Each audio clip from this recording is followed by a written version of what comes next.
Hi Air Sign, Gemini, Libra, and Aquarius. This is your Gem in Year Reader. Sa Air Sign, alamin natin ang sitwasyon na nai-encounter or may encounter mo. Just a reminder, this is a general reading, so this may or may not resonate with you, so don't take it personally. This is just a guide. This is also a timeless reading, so kung mapanood mo ito sa ibang panahon at ibang pagkakataon, possible na nakatadhanang mapanood mo ang reading na ito. Maaaring yung mga advice and messages na mag-pull out natin ay makatulong sa iyong sitwasyon. Also, please like, share, comment, and subscribe for more videos. Air Sign, Gemini, Libra, and Aquarius, salamat sa pagsuporta at pagsubaybay sa ating channel. Na-appreciate ko lahat ng comments and messages nyo sa ating videos. Air Sign, Gemini, Libra, and Aquarius, give me your energy. Air Sign. You have 3 of Wands, a fire sign. 6 of Pentacles, an earth sign. And 3 of Swords, an air sign. Air Sign, Gemini, Libra, and Aquarius, maaaring ikaw ay connected sa kapwa mo Air Sign, Gemini, Libra, Aquarius, a fire sign, Aries, Leo, Sagittarius, or an earth sign, Taurus, Virgo, and Capricorn. With the 3 of Wands, it really feels na ang iba sa inyo maaaring pursuing your passion, pursuing your dreams. Possible na may plano ka mag-ibang bansa, or there is someone sa ibang bansa, sa ibang lugar na gusto kang makita. Kung ito ay relationship, maaaring reconnection with someone. Or possible na new connection with someone na LDR kayo or magkalayo ng lugar, magkalayo ng bansa. Okay? Ibig sabihin nito, there's a progress, there's an improvement. Kung patungkol sa trabaho, sa career mo, maaaring there's an improvement. Possible na this is all about your application. Okay? With the 6 of Pentacles, this is some kind of a justice. Balance. Kung ano yung effort na ibinigay mo, yun ang babalik sa'yo. It feels like justice will be served in your favor. Maaaring ang iba sa inyo kung patungkol ito sa trabaho, sa plano mong mag-work sa ibang bansa, you are doing your best, 'di ba? Para makuha mo yung ninanais mo. Na-feel ko na ibibigay ito sa iyo.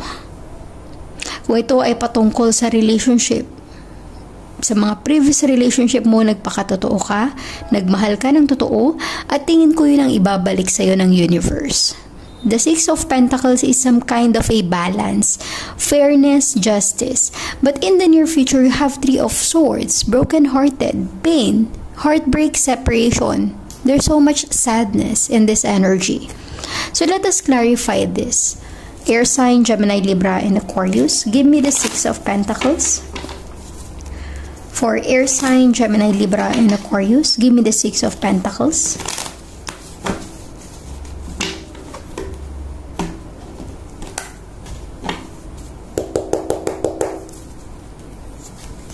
You have Page of Cups, a water sign. Okay.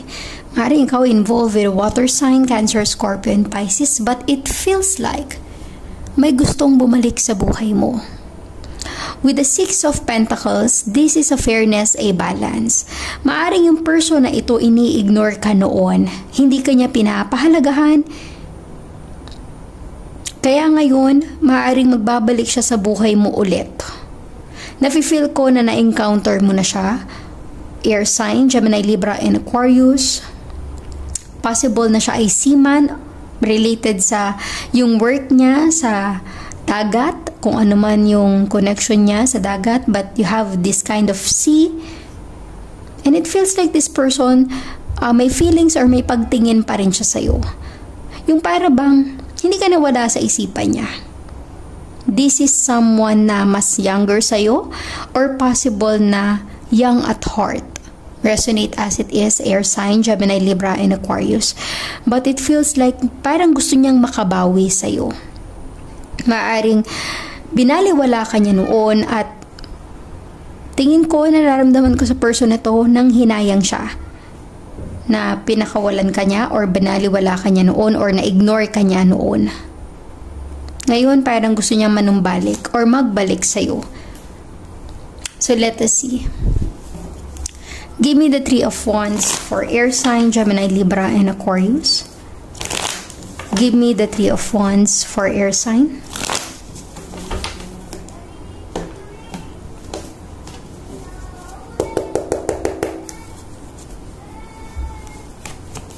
You have the King of Pentacles, an earth sign. Okay. I'm really getting here, you are connected with someone na ang trabaho niya sa ibang lugar. Sa ibang bansa. Possible na kaya nawalan kayo ng connection dahil ang priority niya is makapag-ipon, makapag-invest, makapagpundar para sa pamilya. Maaring yung person na connected sa iyo siya ang breadwinner sa pamilya niya. Kaya hindi pa niya priority ang relationship or love life noon nung nagkaroon kayo ng connection sa isa't isa. Kaya siguro parang feeling mo sinayang niya yung pagkakataon or binaliwala ka niya. Kasi nga ang priority niya ay ang kanyang pamilya. Dahil siya ang sumusuporta sa kanila, siya ang breadwinner, kaya wala siyang option or wala siyang choice kundi mag-focus muna para maibigay yung mga pangangailangan ng pamilya, makapagpundar, makapag-invest, makapag-ipon para sa kanila. Nafe-feel ko na siya yung umaako ng responsibility, kaya kahit na gusto niya man na i-entertain ang relationship, hindi niya magawa. Dahil siguro nasayang niya yung pagkakataon sa'yo dahil nga iba yung priority niya noon, maaaring siya yung broken-hearted. Three of Swords. Nafe-feel ko na may panghihinayang siya. Na hindi ba niya ikaw nagawang bigyan ng time or panahon or hindi ka niya nagawang pahalagahan. Yun nga lang, dahil meron siyang mas importanteng pinaprioritize noon, kaya ganun yung nangyari sa connection nyo. Let us see the Three of Swords in your energy, air sign, Gemini, Libra, and Aquarius. Give me the Three of Swords for air sign, Gemini, Libra, and Aquarius.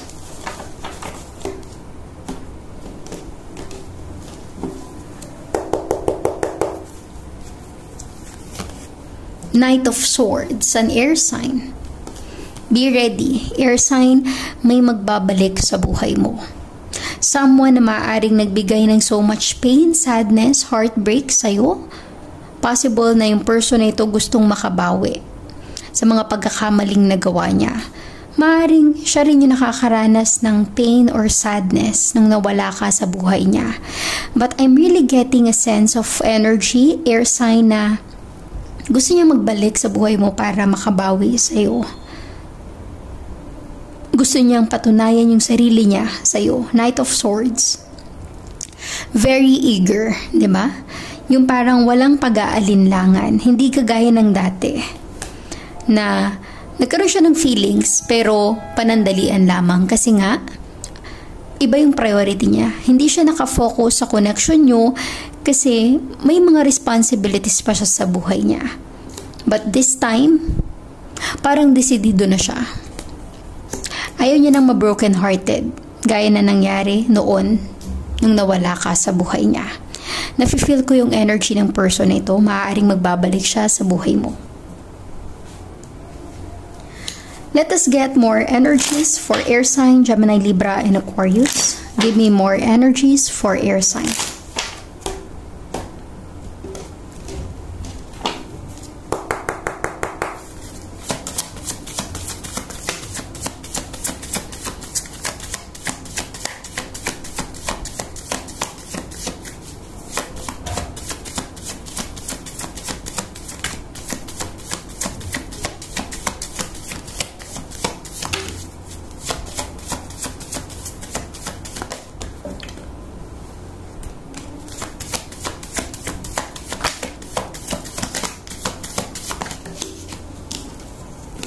Okay. Air sign you have here. Sudden wealth. 777. Comment down below. Hashtag 777 for a lucky energy for the divine guidance. But sudden wealth is not necessarily about money. Sudden wealth is maaring ito yung destiny mo. Claim it, air sign. You have a gift. You will receive a gift from this person.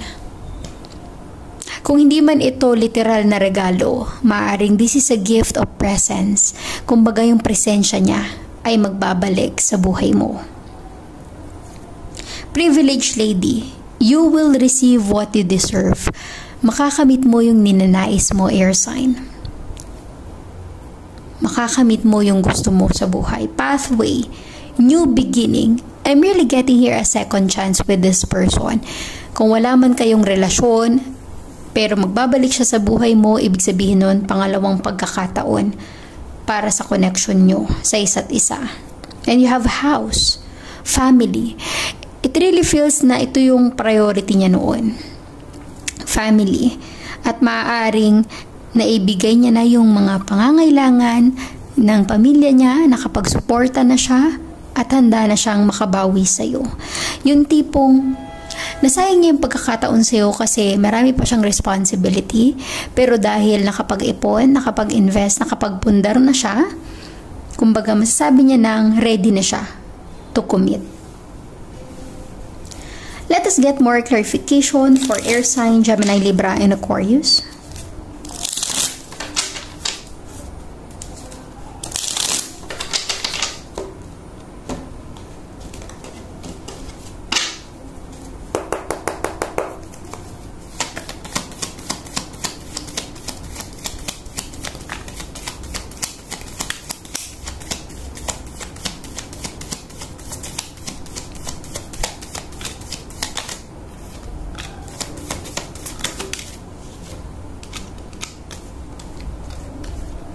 Okay, air sign, you have here Three of Pentacles on Earth sign. Diba? About your work, about your career. I'm really getting here that is the issue noon. Iba yung priority niya noon sa priority mo. Hindi kayo nagkaroon ng connection sa isa't isa noon dahil may mga responsibility pa siya. Maaring siya ay aiming for promotion. You have the star energy. This is a strong Aquarius. It feels like a wish fulfillment. Maaaring katuparan ng mga pangarap mo, air sign, or pangarap ng person mo na connected sa'yo. This is also some kind of energy na healing and recovery. Moving on from your past situation and embrace this new beginning. You have Three of Swords again. Heartbreak, pain, sadness, separation. You have Four of Wands, a fire sign. Stability, security. Family, house, home. And it really feels para sa iba kung mabibigyan mo siya ng pagkakataon, this is a potential long-term commitment with this person. And you have the Wheel of Fortune, new cycle, new beginning. I'm really getting here a second chance with this person, Earth, air sign, Gemini, Libra, and Aquarius. So let us see. Let us get more message for you. Air sign, Gemini, Libra, and Aquarius.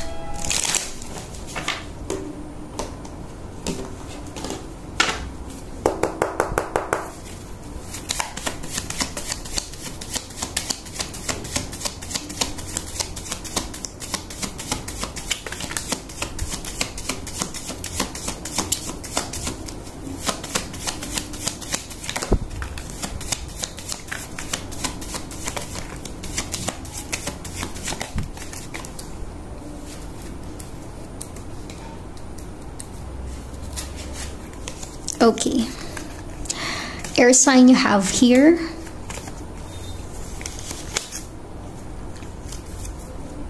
healing heart, healing from the heartbreak, freedom from toxic relationship or addiction, healing and recovery, moving on from your past situation. Camera, reminiscing, keepsake, perception, learn from the past and make new memories. Addiction, codependent relationship, obsession, possession, controlling, has a black restraint. It really feels na gusto mo magkaroon ng connection sa'yo ng person na ito pero hindi niya magawa dahil sa mga responsibilities niya sa buhay. So there's has a black sa sitwasyon. You have cassette, outdated thinking, conditioning, replaying events over in your head. Maaaring lagi kang nasa isipan ng person na ito, hindi ka nawala sa isipan niya even though wala na kayong connection noon sa isa't isa. Unconditionally loving, giving and receiving affection, falling in love.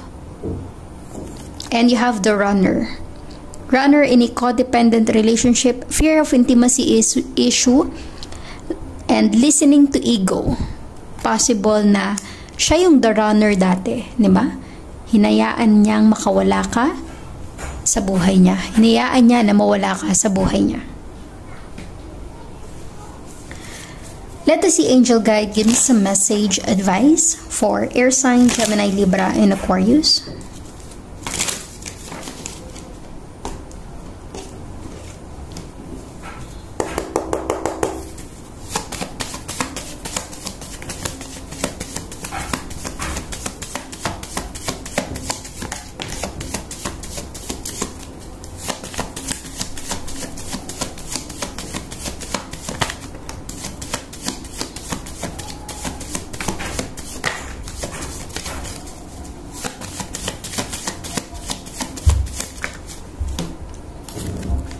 Okay, let us see your energy, air sign, Gemini, Libra, and Aquarius. Message, Angel Guide. Message for Angel Guide, not the right time. Ibig sabihin nun, air sign, that is not the right time para sa inyo noon. Possible na you just have to wait for the perfect timing. Peaceful resolution, makipag-ayos, di ba? Alisin na yung mga problemang pinagdaanan nyo sa nakaraan. Kalimutan na ang inyong nakaraan. Within the next few months, very soon, be ready. Na feel ko na may magbabalik sa buhay mo. Just wait, air sign. Remain positive always. Always think positive. And take action. Do something. Kung sakali man na magbalik siya sa buhay mo, air sign, at the end of the day, it's up to you kung bibigyan mo pa siya ng pangalawang pagkakataon. So thank you, air sign, Gemini, Libra, and Aquarius. Please like, share, comment, and subscribe for more videos. Thank you, air sign.